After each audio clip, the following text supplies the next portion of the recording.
Vamos abrir a palavra de Deus em Daniel, capítulo, quantos se lembram? Daniel, capítulo 9. Eu vou parar de testar os irmãos, já me convenceram já. Daniel, capítulo 9. Vamos ficar de pé em reverência à leitura da palavra de Deus. Daniel, capítulo 9.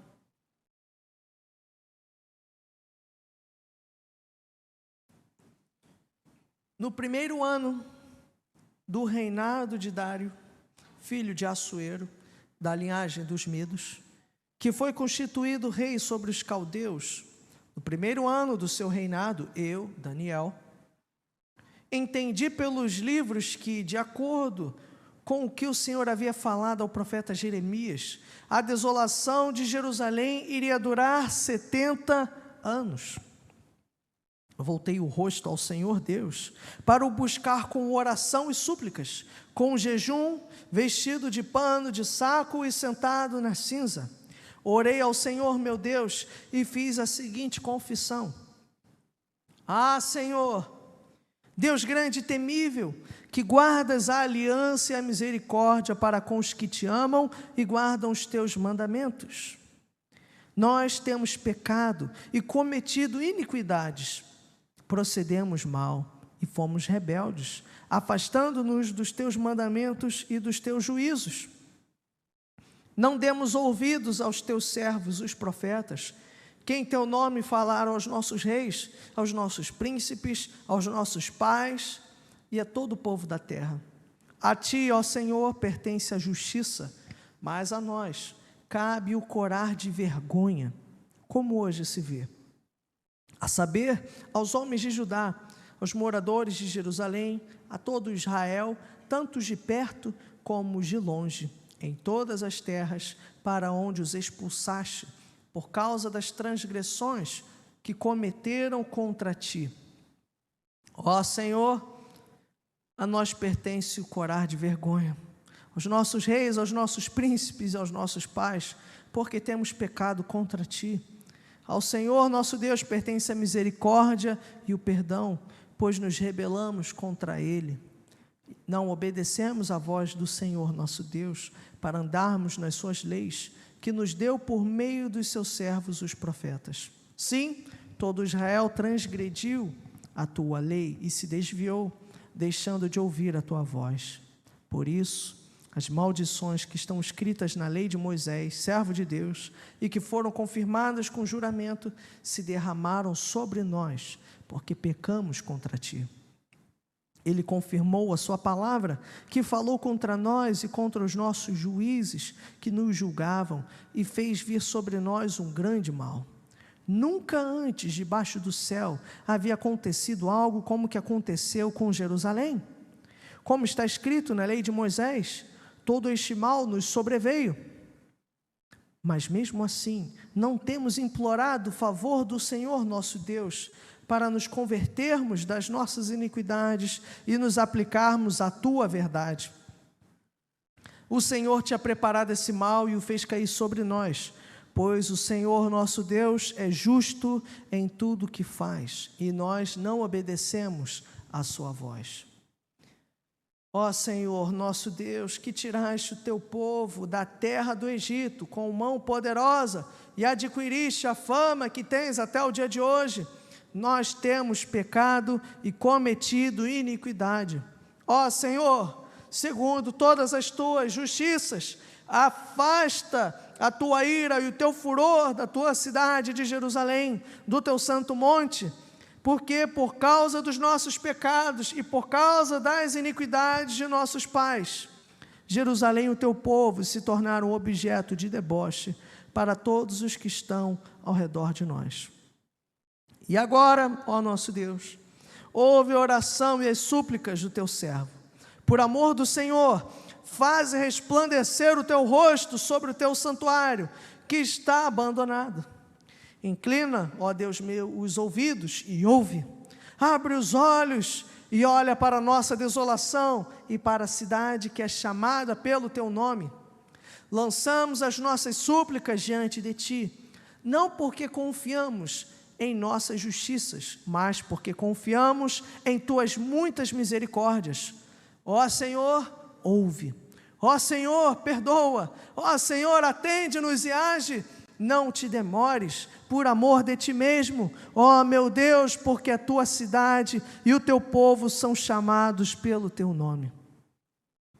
Enquanto eu ainda falava, orava, confessava o meu pecado e o pecado do meu povo de Israel e lançava minha súplica diante do Senhor meu Deus, pelo monte santo do meu Deus. Sim, enquanto eu assim orava, Gabriel, o homem que eu tinha visto na minha visão anterior, veio rapidamente voando e tocou em mim. Era a hora do sacrifício da tarde. Ele queria instruir-me, falou comigo e disse: Daniel, agora eu vim para dar a você inteligência e discernimento. Quando você começou a fazer as suas súplicas, foi dada uma ordem, e eu vim para explicar tudo a você, porque Deus o ama muito. Portanto, preste atenção à mensagem e entenda a visão. 70 semanas estão determinadas para o seu povo e para a sua santa cidade, para acabar com a transgressão, para dar fim aos pecados, para expiar a iniquidade, para trazer a justiça eterna, para selar a visão e a profecia e para ungir o Santo dos Santos. Saiba e entenda isto: desde que foi dada a ordem para restaurar e para edificar Jerusalém até a vinda do ungido, o príncipe, haverá 7 semanas e 72 semanas. As ruas e as muralhas serão reconstruídas, mas será um tempo de muita angústia. Depois das 72 semanas, o ungido será morto e não terá nada. O povo de um príncipe que há de vir destruirá a cidade, o santuário. O seu fim virá como uma inundação. Até o fim haverá guerra e desolações foram determinadas. Ele fará firme aliança com muitos por 1 semana. Na metade da semana fará cessar o sacrifício e a oferta de cereais. Sobre a asa das abominações virá aquele que causa desolação, até que a destruição que está determinada seja derramada sobre ele. Amado Deus e Pai, fala conosco, Senhor. Perdoa, Senhor, os nossos pecados. Nos ajude a ouvir a Tua voz. Tira, Senhor, deste lugar toda importunação, todo pensamento, Senhor, que seja impróprio neste momento. Queremos ouvir a Tua voz. Alimenta-nos, Senhor. Sê conosco. É o que nós te pedimos, em nome de Jesus. Amém. Amém. Você pode tomar assento.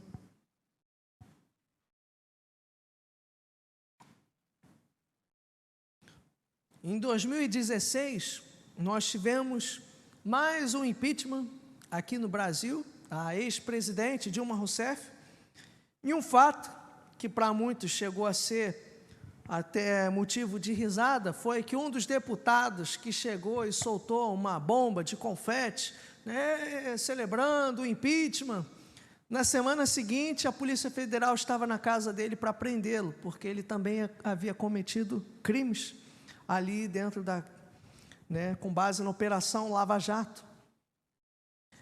E esse é um pequeno exemplo de muitos que nós podemos trazer, de pessoas que correm atrás, que se levantam contra outros criminosos, mas cuja vida também está manchada pelo crime, está manchada por falhas.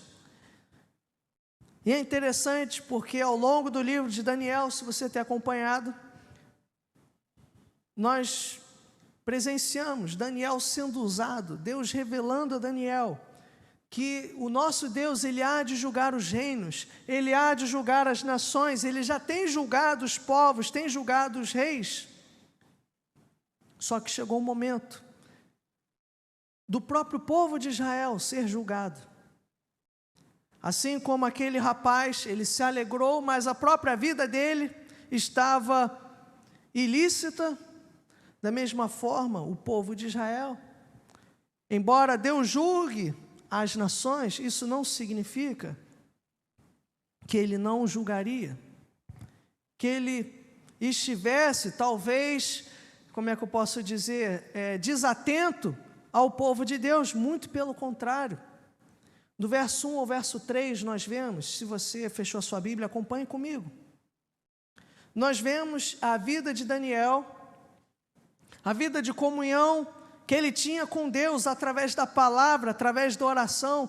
Desde o início do livro nós vimos que Daniel era um homem de oração, era um homem de comunhão com Deus através da palavra. E então, no seu momento devocional, através do livro de Jeremias, olha isso, verso 2. De acordo com o que o Senhor havia falado ao profeta Jeremias, então ele estava vendo, porque Jeremias foi quem profetizou acerca da vinda dos babilônios para julgar o povo de Israel. Veja, Daniel, ele está na Babilônia, e todo o povo de Deus está na Babilônia por consequência dos seus pecados. Veja bem, durante todo o livro de Daniel, ele falou acerca de impérios que seriam julgados por conta do seu pecado, do Deus que é o verdadeiro rei e que julga as nações e que rege a história. Mas veja, o mesmo Deus que julgaria esses povos, era o Deus que no mesmo momento, naquele exato instante, estava julgando a nação de Israel, porque Daniel não estava ali à toa. Daniel, assim como todos os de Israel, estavam na Babilônia, pagando pelos seus pecados, pagando pelos seus erros. E é interessante porque muitas das vezes Deus mesmo nos usa para abençoar alguém, para pregar o Evangelho, até para pessoas que estão perdidas. E se nós não tomarmos cuidado, nosso nariz pode bater no teto, nós ficamos orgulhosos. E muitas das vezes Deus nos lembra que nós também somos alvo da sua misericórdia e da sua palavra. Nós não somos melhores do que aqueles que estão lá fora. Nós precisamos da graça do Senhor e da misericórdia dEle. Precisamos olhar para a nossa vida e veja bem, a palavra de Deus foi num momento de oração e num momento meditando na palavra que Deus o confrontou. Deus mostrou, olha, eu estou sim julgando as nações, mas vocês também estão sendo julgados. Não é porque estamos na casa do Senhor, que pertencemos ao povo dEle, que não há um julgamento para o povo de Deus. Isso deve nos trazer temor, porque o nosso Deus é um Deus santo. Não é porque somos filhos que Deus não há de nos disciplinar. E então, através da palavra, Deus o confrontou. Mas veja que é um misto entre confronto, porque por um lado, ele viu pelo profeta Jeremias, e se você ler lá atrás, é interessante, porque o livro de Jeremias termina com o povo todo sendo sequestrado, indo para a Babilônia. E o livro de Daniel começa com ele, chegando na Babilônia. Ele ainda um jovem, um pré-adolescente, aqui ele é um senhor, e pela palavra de Deus ele foi relembrado. E veja, do que ele foi relembrado? Do juízo de Deus. O nosso Deus é um Deus santo. Deus estava julgando a nação de Israel, mas não somente isso, Deus já havia dito para o profeta Jeremias, até os tempos em que estariam lá na Babilônia, no exílio, ou seja, mesmo o juízo de Deus não foge o seu controle, tem uma hora para começar, tem uma hora para acabar. Deus não é um Deus que ficará para sempre irado.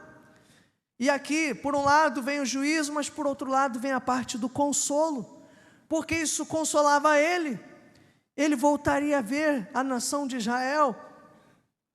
O choro pode durar uma noite, mas a alegria vem pela manhã.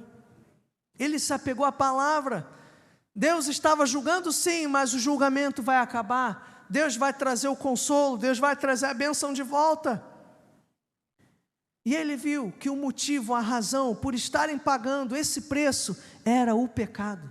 Assim como as outras nações estavam sendo julgadas pelo seu pecado, veja bem, a ida para a Babilônia era uma ida, sim, para disciplinar, mas eles deveriam refletir no que fizeram. Às vezes, quando a gente pega uma criança, um filho, e a gente vai colocar de castigo, a gente ensina, olha, você está fazendo você vai ser colocada de castigo, porque você fez isso assim, assado. Da mesma forma Deus. Então não adiantava levar para a Babilônia todo o povo de Deus, sem refletir, sem pensar no que fizeram.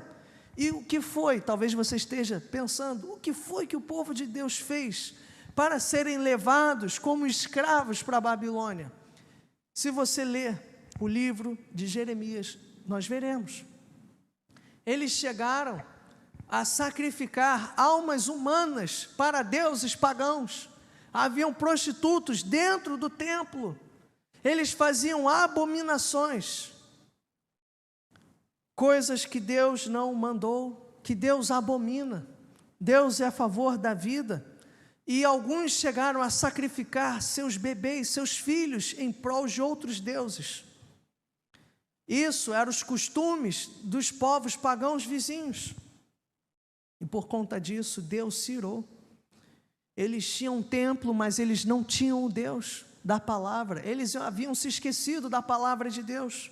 Por isso o povo havia sido levado escravo para a Babilônia. A infração não era leve, era gravíssima. E então, confrontado com a palavra, ele ora a palavra. Pela palavra ele é levado a orar. E meus irmãos, a palavra de Deus, ela tem muitas promessas para nós. Ela nos confronta, mas ela também nos consola. E ele, com base na palavra, ele ora. A palavra é o que vai alimentar as nossas orações. Eu não sei quantos aqui têm uma vida de oração, mas será muito difícil você ter uma vida de oração se você não tem uma vida de leitura da palavra, porque é a palavra que fundamenta e nos leva à oração. Faça o teste. Se você começar a se disciplinar para ler, nem que seja um capítulo da Bíblia por dia, dali, da leitura para a oração, já é um pulo. Então veja, a palavra foi o fundamento da oração, a palavra levou Daniel a orar. E veja bem, do verso 4 ao verso 18, nós temos oração. Ele clama a Deus, ele fala: Senhor, nós curamos de vergonha, nós somos pecadores. Ele clama não somente por ele, mas por todo o povo de Deus, porque mesmo levando julgamento, juízo a reis, a Nabucodonosor, a Dario, a Belsazar, ele reconhece que ele também é pecador. Ele reconhece que ele também precisa das misericórdias de Deus, que sem Deus ele também cairá, não somente ele, todo o povo. O deputado lá festejou o impeachment, mas também era um criminoso. Daniel levou o juízo, mas ele sabia que se ele não se arrependesse, o juízo também viria sobre ele. Ele também cairia. Com base nisso, ele reconhece o seu pecado. Ele reconhece de todo o povo, ele se humilha e ele clama a Deus mais uma vez: Senhor, cumpre a tua palavra, o juízo já veio, já estamos pagando o preço dos nossos pecados, já estamos na Babilônia. A palavra do profeta Jeremias se cumpriu, mas a palavra que o Senhor deu a Jeremias não foi somente de juízo, foi de consolo. O Senhor prometeu que voltaríamos, o juízo já veio, Senhor, vem agora a misericórdia, nos leva de volta, cumpre a tua palavra. Então veja, ele ora com base na palavra. E quantas promessas Deus não tem para nós na sua palavra. Você conhece as promessas do Senhor? Ele prometeu tantas coisas. Ele prometeu que se você lançasse o seu fardo sobre ele, a paz que excede todo entendimento guardará o vosso coração em Cristo Jesus. Será que quando vem a ansiedade você ora com base nessa promessa? Quantas promessas, tem muitas outras que eu poderia citar, mas sem ter uma vida de leitura na palavra, nós não vamos ter conteúdo para orar. Se você tem um direito, você tem que lutar por esse direito. É claro, né? Quem somos nós para relembrar Deus alguma coisa? Mas, meus irmãos, nós precisamos lutar pela nossa fé. Nós precisamos nos levantar e tomar posse das promessas que Deus nos deu, assim como Daniel fez. É claro que Deus sabia tudo aquilo que Ele havia prometido, mas por toda a Bíblia, os homens e mulheres de Deus, eles se levantam e eles apelam às promessas do Senhor. Senhor, não te esqueças da tua aliança, aquilo que tu prometeste lá atrás.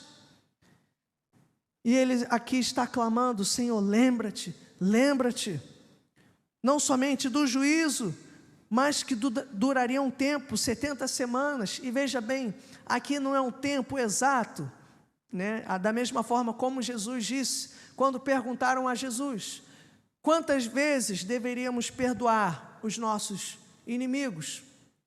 E quem lembra quantas vezes Jesus disse?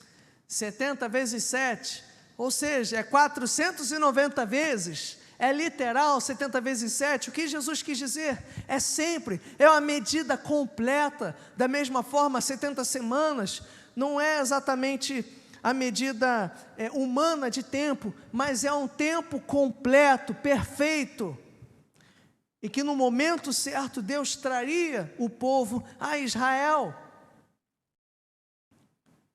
Deus nos deu as suas promessas para que possamos orar por elas. Amém? Elas fundamentam a nossa vida de oração. Temos que orar pela palavra. Se você não tem palavras, abra a Bíblia, ore, comece pelos salmos. Quantas vezes os salmos não nos ajudam a orar? Até porque os salmos, eles são orações, é um livro de orações. Mas não somente isso. Aqui, o capítulo 9 nos mostra ele clamando pela vida do povo de Deus. Isso nos ensina a orarmos pela vida da nossa igreja. Não somente a igreja aqui, Jardim Alvorada.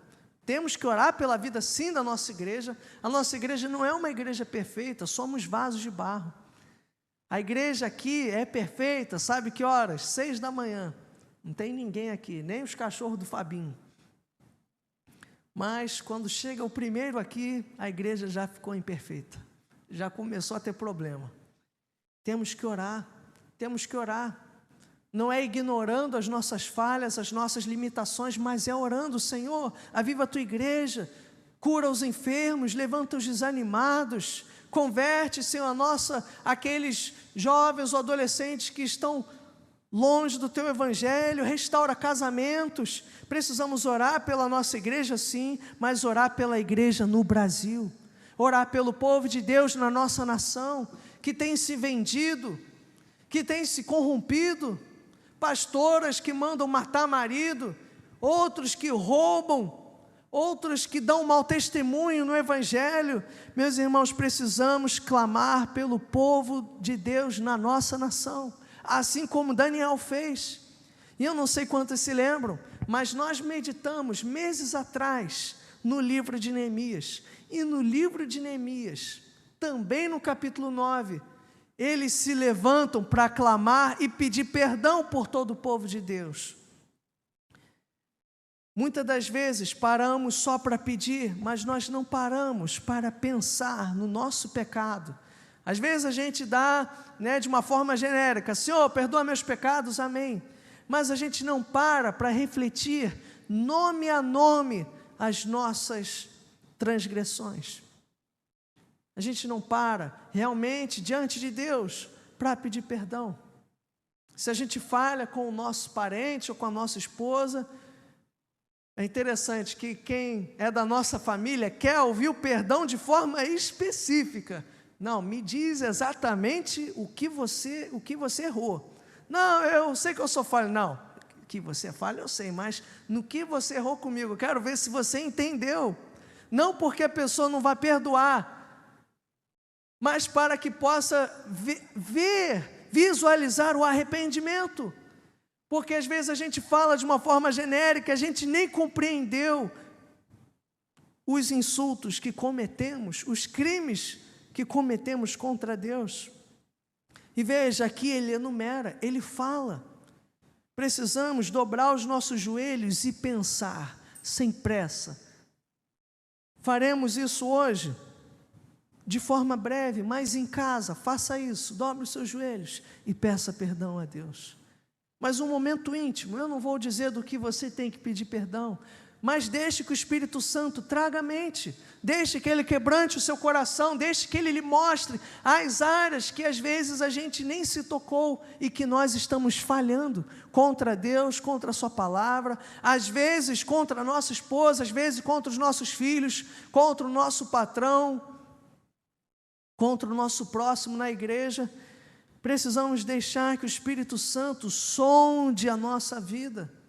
Mas se a gente só vive na correria, se a gente não para, como que nós ouviremos a voz do Senhor? Quantos aqui não tiveram aquela TV antiga, e às vezes tinha que subir no telhado para mexer na antena, ou então tinha que botar o chumaço de bombril ali, né? Eu tomava choque que só naquilo, para poder a imagem lá ficar boa do programa do Gugu, enfim, da sessão da tarde, você tinha que mexer naquilo lá. Da mesma forma com Deus, se a gente não se sintoniza, nós não vamos ouvir a voz do Senhor, a imagem não ficará melhor. Isso requer, meus irmãos, esforço, sacrifício da nossa parte. Às vezes de desligar um filme, desligar a TV, desligar o celular, e é incrível, parece que quando você vai desligar a TV, vai passar o melhor filme. Quando você vai desativar o celular, acontece tudo e todo mundo precisa falar contigo, mas nós precisamos lutar. É que nem no dia que eu ia fazer jejum, no período que eu ia fazer jejum, né? Eu fui fazer um dia, jejum, 40 dias de chocolate, misericórdia. Eu nunca ganhei tanto bombom naquele tempo. Era bombom, era que nem fui fazer jejum de comida, surgiu gente querendo pagar até rodízio de carne. Eu falei, quando eu não quero fazer jejum, isso não acontece. Nós precisamos lutar, meus irmãos, pela nossa fé. Precisamos nos esvaziar das coisas do mundo para ouvir a voz de Deus. Deus quer falar contigo. Mas será que você quer ouvir a voz do Senhor? Porque a mesa já está posta.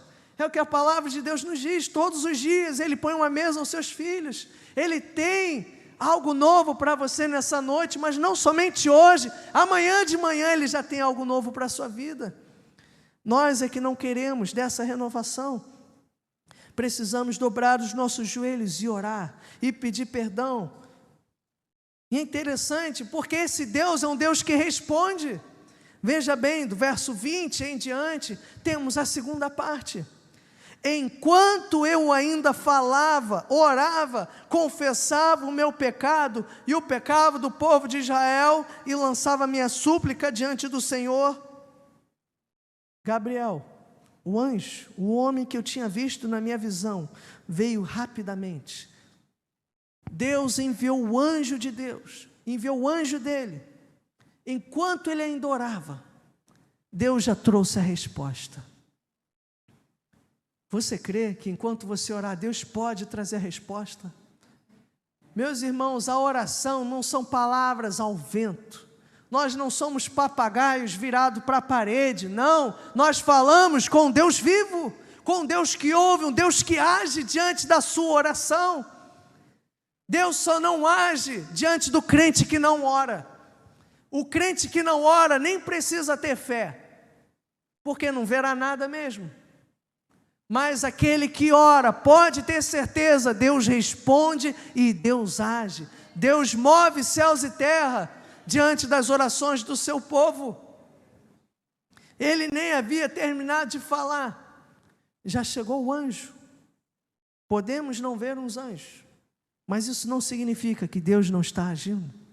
E Deus trouxe resposta, e a resposta que Deus trouxe aqui de forma resumida, era que no tempo certo, Deus traria Cristo, Deus traria o seu ungido, mas que o povo de Deus veria as promessas do Senhor, o ungido dele, que é Jesus, chegar na sua própria terra. Deus completaria a sua obra. Daniel está ansioso por ver a promessa se cumprir, por um dia ver Jerusalém de novo. Mas ele disse, olha, não somente o povo de Deus verá Jerusalém, como verá o objeto da Jerusalém, o próprio ungido, Jesus, o príncipe prometido, ele virá. E o povo de Deus estará na própria terra, verá muito mais além do que o que foi prometido. Deus trouxe o consolo e trouxe paz. Deus ouviu a sua oração, Deus trouxe uma revelação além, e com isso, Deus conseguiu consolar o coração dele. Deus trouxe resposta. Se você precisa de uma resposta da parte de Deus, ore e Ele lhe dará. Deus trouxe resposta para Daniel. Deus trouxe consolo e esperança. Nós somos pecadores, somos falhos, mas ao nos arrependermos, meus irmãos, Ele limpa a nossa página, Ele limpa a nossa vida. O pecado não perdoado é o pecado não confessado. Temos que confessar os nossos pecados. Às vezes tem pessoas enfermas dentro da igreja e que são fruto de pecados não confessados. E a partir do momento que a pessoa se arrepende, que ela confessa o seu pecado, Deus libera a cura. Vemos isso no livro de Tiago, no meio do capítulo em que ele fala sobre reunir os presbíteros para impor as mãos e orar pelos doentes. Ele fala sobre confissão de pecados. Por quê? Por que isso? Tiago se perdeu no meio daquele capítulo? Não. É porque o pecado, ele gera morte. O pecado, ele gera enfermidade. Não adianta você vir à frente, eu impor as mãos, eu orar por você, mas você não se arrepender do seu pecado. Você não se arrepender da sua iniquidade, da briga com algum parente, de algum furto, de algum roubo, de alguma mentira. Temos que confessar os nossos pecados, para então liberar o mover de Deus na nossa vida. Por quê? Porque o pecado nos afasta da presença do Senhor. O pecado gera morte, o pecado gera enfermidade. Eu não sei quantos lidam com eletricidade. Eu odeio tudo que é energia, eletricidade, porque eu levo choque até com o chuveiro desligado. Eu levo choque com tudo, já levei choque com tudo que você possa imaginar. Então eu tenho trauma com eletricidade, não gosto, mas a energia, quando você mexe com a corrente, há pessoas, até no corpo de bombeiros, que ensinam, você vai testar, vai ver se passa a corrente, você usa a parte de trás da mão, porque se for a parte da frente, ela atrai. E uma vez que a energia, ela atrai, ela prende a sua mão ali, e você não consegue soltar a estática. E aí a pessoa morre eletrocutada. O pecado, ele faz isso, ele atrai, ele te agarra, ele te segura. Mas nós temos que tomar cuidado com o pecado, para não morrermos. O pecado, ele só gera destruição. Temos que nos arrepender, meus irmãos, a começar pela nossa vida. É muito fácil nós falarmos dos pecados dos outros, das outras igrejas, dos outros ministérios, mas nós temos falhado aqui também. Essa é uma igreja de pecadores, é uma igreja pecadora, você sabia? Nós temos que dobrar os nossos joelhos e pedir: Senhor, me perdoa. Senhor, me perdoa, vem com o teu renovo, nos ajude a melhorar. E, Senhor, cumpra as tuas promessas. Mas, Senhor, nos prepara em santidade para as tuas promessas. Nos arrependemos sim, mas nos ajude a sermos santos e a nos prepararmos para o teu melhor, para tudo aquilo que o Senhor há de fazer na nossa vida, porque o Senhor não faz as coisas de qualquer forma. Assim como o Senhor não enviou Jesus para um povo displicente, o Senhor precisou levar o povo para a Babilônia, o Senhor precisou discipliná-lo, e no tempo certo o Senhor trouxe de volta, e o povo estava preparado para receber o melhor da tua presença. Senhor, nos ajude a nos prepararmos. Deus está te preparando. Que possamos então pedir perdão e falar: Senhor, me prepara, me ajude. Deus tem coisas novas para a nossa vida, tem coisas maiores, mas nós precisamos abandonar o pecado, precisamos dobrar o nosso joelho e clamar pela nossa vida, pela nossa família, pela nossa igreja, e pedir a Deus: Senhor, cumpra a tua palavra, cumpra as tuas promessas. Ninguém aqui, meus irmãos, é merecedor. Ninguém. Todos nós estamos sendo trabalhados. Todos nós temos momentos em que a gente até duvida se nós somos crentes mesmo. Estamos aqui com base no que Jesus fez. Porque se podemos pedir perdão, é porque é um Deus que já se entregou na cruz para nos oferecer o perdão. Às vezes ficamos achando, Deus não vai me perdoar. Deus pode te perdoar, porque alguém já morreu pelo seu crime e pelo meu crime. Ele pode oferecer perdão, porque alguém já pagou por essa punição. Punição essa que Cristo sofreu por nós. Que possamos então orar. Feche os seus olhos. Feche os seus olhos, vamos orar. Deixe que o Espírito Santo sonde seu coração. Não há pecado grande o suficiente para derrubar aquilo que Cristo fez para te dar perdão nessa noite, para renovar a sua e a minha vida, para renovar as nossas famílias, para renovar os casamentos aqui, para renovar a criação de filhos, renovar a nossa igreja, renovar os ministérios na casa do Senhor. Precisamos clamar a Deus para que Ele traga o seu perdão, porque as misericórdias de Deus já se renovaram sobre nós. Já se renovaram sobre nós nessa noite. E amanhã se renovarão novamente, porque esse é um Deus maravilhoso. Ele já ofereceu o seu Santo Filho por nós. Você não merece, eu também não, ninguém merece. A palavra do Senhor nos diz que Ele se entregou por nós, Ele deu o seu Filho por nós, quando nós éramos pecadores. É um Deus que nos salva, que nos purifica, que nos santifica, que nos justifica. Fale com Ele, peça ao Espírito Santo: Senhor, som do meu coração. Senhor, perdoe as minhas infrações. Senhor, não somente me perdoe os pecados da minha esposa, perdoe os pecados dos meus filhos, perdoe os pecados da nossa igreja, perdoe-se o nosso orgulho, a nossa prepotência, a nossa presunção, a nossa falta de amor, a nossa falta de compromisso, o nosso desleixo, as nossas vaidades. Senhor, pedimos perdão também pela igreja no Brasil, Senhor. Senhor, tem misericórdia de nós. Senhor, livra o teu povo, Senhor, dos seus pecados. Renova-nos, Senhor, e nos ajude a nos apegar às tuas promessas, promessas perfeitas, promessas, Senhor, que o Senhor não deixará de cumprir.